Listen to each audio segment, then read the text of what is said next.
ਮਾਵੀਆ ਭਾਈ। ਓਏ ਸਲੀਮ, ਮੈਂ ਤੈਨੂੰ ਕਿਹਾ ਸੀ ਨਾ ਤੈਨੂੰ ਗੱਲ ਸੁਣਾਉਂਗਾ ਇੱਕ। ਹਾਂਜੀ ਸੁਣਾਓ ਜੀ। ਉਹ ਮੇਰਾ ਦਾਦਾ ਬੱਕਰੀਆਂ ਚਾਰਦਾ ਹੁੰਦਾ ਸੀ। ਅੱਛਾ। ਪੁਰਾਣੇ ਦੌਰ ਦੀ ਗੱਲ ਆ। ਵਾਹ ਜੀ ਵਾਹ। ਉਹਨੇ ਮੈਨੂੰ ਦੱਸਿਆ ਬੱਕਰੀਆਂ ਵੀ ਚੰਗੀਆਂ ਕੋਈ 50-60 ਰੱਖੀਆਂ ਹੁੰਦੀਆਂ ਸੀਗੀਆਂ। ਠੀਕ ਹੋ ਗਿਆ। ਤੇ ਉਹ ਕਹਿੰਦਾ ਜੀ ਇੱਕ ਵਾਰੀ ਆਪਣੇ ਪਿੰਡ ਵਾਲੀ ਨਹਿਰ ਜਿਹੜੀ 12 ਐਲ ਆ, ਅੱਛਾ। ਇਹ ਸੁੱਕੀ ਹੋਵੇ। ਨਹਿਰ ਦੇ ਨਾਲ ਨਾਲ ਬੱਕਰੀਆਂ ਚਾਰ ਰਹੇ ਸੀਗੇ। ਅੱਛਾ। ਉਹ ਬੱਕਰਾ ਇੱਕ ਰੱਖਿਆ ਸੀਗਾ, ਬੱਕਰਾ ਚੰਗਾ ਤਕੜਾ ਸੀ ਉਹਦੇ ਕੋਲ ਨਾ, ਉਹ ਸਾਂਝ ਜਿਹੜਾ ਰੱਖਿਆ ਹੁੰਦਾ ਮਾਲ ਦੇ ਵਿੱਚ। ਉਹ ਅਚਾਨਕ ਕਿਤੇ ਚਰਦਾ ਚਰਦਾ ਭਾਈ ਜੀ ਨਹਿਰ 'ਚ ਵੜ ਗਿਆ ਵੀ ਚਲੋ ਪਾਣੀ ਪੀ ਕੇ ਉਹਨਾਂ, ਪਰ ਨਹਿਰ ਤਾਂ ਸੁੱਕੀ ਸੀਗੀ। ਉਹ ਪਾਣੀ ਪੀਣ ਗਿਆ ਨੂੰ ਉੱਥੇ ਆ ਗਿਆ ਮੂਤ। ਉਹ ਬੱਕਰੇ ਨੇ ਭਾਈ ਮੂਤ ਕੀਤਾ ਤੇ ਨਹਿਰ ਚੱਲ ਪਈ। ਵਾਹ ਜੀ ਵਾਹ ਵਾਹ। ਯਕੀਨ ਕਰ। ਅੱਛਾ। ਐਸੀਆਂ ਐਸੀਆਂ ਚੀਜ਼ਾਂ ਹੁੰਦੀਆਂ ਸੀ ਉਹਦੇ ਕੋਲ। ਹਾਂ, ਪੁਰਾਣੇ ਜ਼ਮਾਨੇ ਪੁਰਾਣੇ ਜ਼ਮਾਨੇ ਦੀ। ਇਹ ਤਾਂ ਕੁਛ ਵੀ ਨੀਗਾ।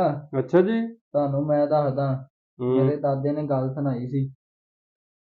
ਲੈ ਵੀ ਹੁਣ ਸਿੱਧੇ ਹੋ ਕੇ ਬਹਿ ਜਾਓ, ਡਿੱਗ ਨਾ ਜਾਈਏ, ਸਿੱਧਾ ਹੋ ਕੇ ਬਹਿ ਜਾ। ਅੱਛਾ ਅੱਛਾ ਅੱਛਾ, ਮੇਰਾ ਦਾਦਾ ਗਿਆ ਜੀ ਇੱਕ ਵਾਰੀ ਵਿਹਾੜੀ ਵਾਲੀ ਸਾਈਡ ਤੇ। ਅੱਛਾ, ਬੂਰੇ ਤੋਂ ਅੱਗੇ। ਹਾਂ, ਅੱਛਾ ਅੱਛਾ, ਉਹ ਪੁਰਾਣੇ ਜ਼ਮਾਨਿਆਂ ਦੀ ਗੱਲ ਆ। ਧਿਆਨ ਨਾਲ ਸੁਣੀ। ਸੁਣ ਰਿਹਾ ਮੈਂ। ਭਾਈ ਉੱਥੇ ਇੱਕ ਬੰਦੇ ਨੇ ਨਾ ਕੁੱਕੜ ਪਾਲੇ। ਅੱਛਾ। ਕੁੱਕੜ ਗੜ ਦੇ 10-10 ਫੁੱਟ ਕੁੱਦ ਉਹਨਾਂ ਦਾ। ਕੁਕੜਾ ਦਾ। ਹਾਂ। ਅੱਛਾ। ਉਹ ਕੁੱਕੜ ਸੀ ਕਿ ਸ਼ਤਰਮੁਰਗ ਸੀ? ਉਹ ਕੁੱਕੜ ਸੀ ਭਾਈ, ਕੁੱਕੜ। ਅੱਛਾ। ਉਹ ਪਤਾ ਨਹੀਂ ਕੋਈ ਨਵੀਂ ਨਸਲ ਹੀ ਸੀ, ਜਾਪਾਨ ਦੇ ਸੀਗੇ, ਪਤਾ ਨਹੀਂ। ਪੁਰਾਣੇ ਦੌਰ ਦੀ ਗੱਲ ਆ ਤੇ ਪੁਰਾਣੇ ਨਸਲ ਦੌਰ ਨਵੀਂ ਦੀ ਗੱਲ। ਸੀਗੀ। ਪੁਰਾਣੇ ਦੌਰ ਦੀ ਇਹਦਾ ਉਦੋਂ ਐਡਾ ਵੀ ਤਾਂ ਨਸਲਾਂ ਮੋਟਾ, ਆਉਂਦੀਆਂ ਸੀ ਯਾਰ। ਹਾਂ ਅੱਛਾ। ਏਡਾ ਏਡਾ ਮੋਟਾ ਸੰਗਲ ਪਾਇਆ ਉਹਨਾਂ ਨੂੰ। ਕੁਕੜਾਂ ਨੂੰ। ਹਾਂ। ਯਾਰ 10 ਫੁੱਟ ਕਾਦ ਸੀ ਤੇ ਸੰਗਲ ਏਡਾ ਮੋਟਾ ਹੀ ਪੈਣਾ ਸੀ। ਕੀ ਬਾਤ। ਕੀ ਬਾਤ ਹੈ ਯਾਰ। ਉਹ ਅੱਛਾ। ਜ਼ਮੀਨ ਜਮੂਨ ਉਹਨਾਂ ਨੇ ਵਾਹੁੰਦਾ ਸੀਗਾ। ਕੁਕੜਾਂ ਨਾਲ। ਹਾਂ, ਹਲ ਵਾਹ। ਹੁਲ ਪਾਏ ਸੀ ਉਹਨਾਂ ਨੇ। ਉਹ ਜ਼ਮੀਨ ਸਾਰੀ ਉਹਨਾਂ ਨਾਲ ਵਾਹੁੰਦਾ ਸੀਗਾ, ਕੋਈ ਹੈਗਾ ਸੀ 3-4 ਕਿੱਲੇ। ਅੱਛਾ। ਸਾਰੀ ਜ਼ਮੀਨ ਉਹਨਾਂ ਨਾਲ ਵਾਹੁੰਦਾ ਸੀ। ਕੀ ਬਾਤ, ਕੁਕੜਾਂ ਦੇ ਨਾਲ। ਹਾਂ, ਕੁੱਕੜਾਂ ਨਾਲ। ਅੱਛਾ ਜੀ, ਵਾਹ ਕੀ ਬਾਤ ਹੈ ਜੀ। ਯਾਰ ਗੱਲ ਤਾਂ ਮੇਰੇ ਦਾਦੇ ਨੇ ਵੇਖੀ ਸੀ।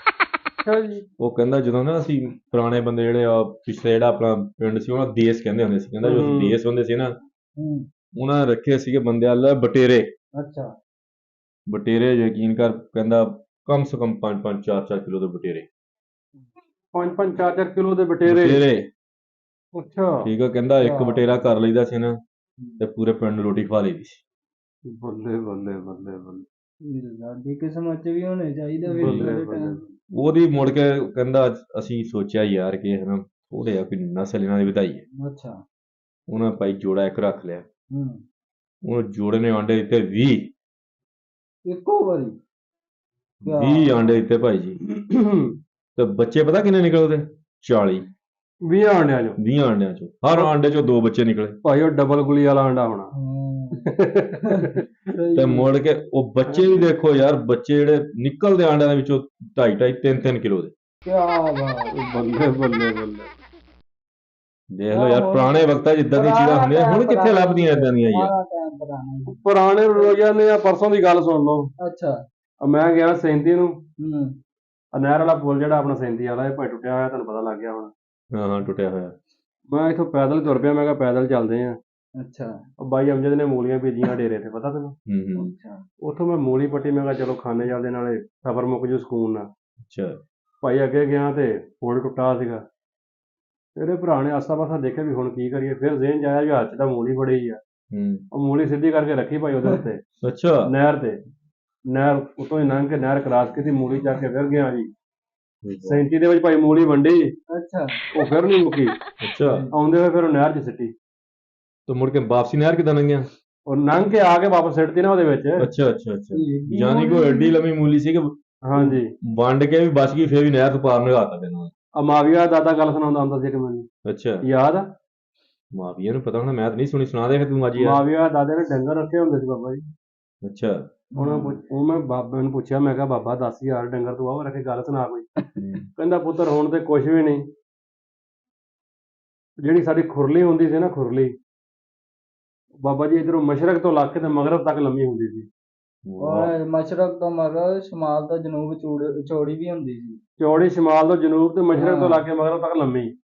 ਡੰਗਰ ਵੀ ਕਿੰਨੇ ਹੋਣਗੇ ਯਾਰ। ਡੰਗਰਾਂ ਦਾ ਹਿਸਾਬ ਲਾ ਲਾ। ਕੋਲ ਮੇਰਾ ਦਾਦਾ ਵੀ ਬੈਠਾ ਸੀਗਾ। ਅੱਛਾ। ਕੋਲ ਮੇਰਾ ਦਾਦਾ ਵੀ ਬੈਠਾ ਸੀਗਾ। ਉਹ ਕਹਿੰਦਾ ਇਹ ਤੇ ਕੁਛ ਵੀ ਨਹੀਂ।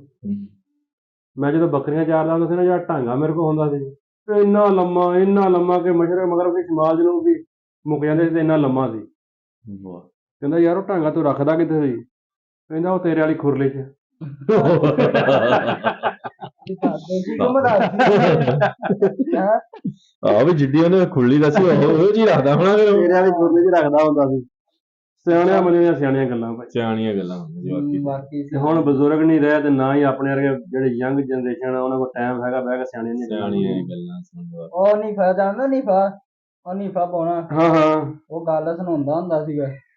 ਮਹਿਫਲ ਲੱਗੀ ਸੀ ਇੱਕ, ਉਹ 'ਚ ਉਹਨੇ ਇੱਕ ਗੱਲ ਸੁਣਾਈ, ਕਹਿੰਦਾ ਰਾਵੀ ਵਾਲੀ ਸਾਈਡ ਤੇ ਨਾ ਮੈਂ ਇੱਕ ਵਾਰੀ ਗਿਆ, ਅੱਛਾ ਉੱਥੇ ਨਾ ਬੰਦੇ ਨੇ ਦਵਾਣੇ ਬੀਜੇ ਸੀ। ਹੂੰ ਉਹ 2-3 ਮਹੀਨੇ ਪਾਣੀ ਲਾਉਂਦਾ ਰਿਹਾ, ਜਿੰਨੀ ਦੇਰ ਫਸਲ ਹੁੰਦੀ ਆ ਫਲ ਦੀ, ਹੂੰ ਉਹ ਪਾਣੀ ਸਿਰਫ 2 ਵੇਲਾਂ ਨੂੰ ਲੱਗਦਾ ਰਿਹਾ। ਅੱਛਾ ਉਹ ਦਵਾਣੇ ਕੋਈ 20-20 ਫੁੱਟ ਦਾ ਦਵਾਣਾ, ਚੌੜਾ ਹਾਂ ਬੜਾ ਵੱਡਾ, ਉਹ ਟਰਾਲੀ ਤੇ ਲੱਦ ਕੇ ਲਗਾਏ, ਸਿਰਫ 2 ਦਵਾਣੇ ਸੀਗੇ। ਉਹ ਇੱਕ ਦਵਾਣਾ ਡਿੱਗਿਆ ਉੱਥੋਂ, ਅੱਛਾ ਉਹ ਨਾਲ ਸੀ ਬਸਤੀਆਂ, ਉਹ ਬਸਤੀਆਂ ਤਬਾਹ ਕਰ ਦਵਾਣਾ ਯਾਰ ਕਮਾਲ ਹੋ ਗਈ ਯਾਰ। ਆਲਾ ਨਸਲ ਦਾ ਬੀਜ ਹੋਣਾ ਦਵਾਣੇ ਦਾ ਫਿਰ ਯਾਰ। ਮੇਰੇ ਨਾਲ ਨਹੀਂ ਗੱਲ ਇਹਦੇ ਵਿੱਚ ਨਿਕਲਿਆ ਪਤਾ ਨੀ ਉਹਨੇ ਉਹ ਹਾਲਾਤ ਆ ਭਾਈ ਹੈ। ਉਹਨੇ ਗੱਲ ਸੁਣਾਈ ਸੀਗੀ, ਉਹ ਭਾਈ ਰਾਵੀ ਚ ਡਿੱਗਿਆ, ਹਾਂ ਰਾਵੀ ਉਛਲੀ ਤੋਂ ਪਰਾਂ ਆਸੇ ਪਾਸੇ ਜਿੰਨੇ ਕਮਾ ਲਈ ਤਾਂ ਸਲਾਬ ਭਾਈ। ਸਾਰੀ ਗੱਲ ਉਚਲੀ ਤੇ ਉਹਨੂੰ ਬੰਦ ਲੱਗ ਗਿਆ ਹੋਣਾ ਅੱਗੇ। ਦਵਾਣਾ ਹੀ ਏਡਾ ਵੀ ਪਤਾ ਨੀ।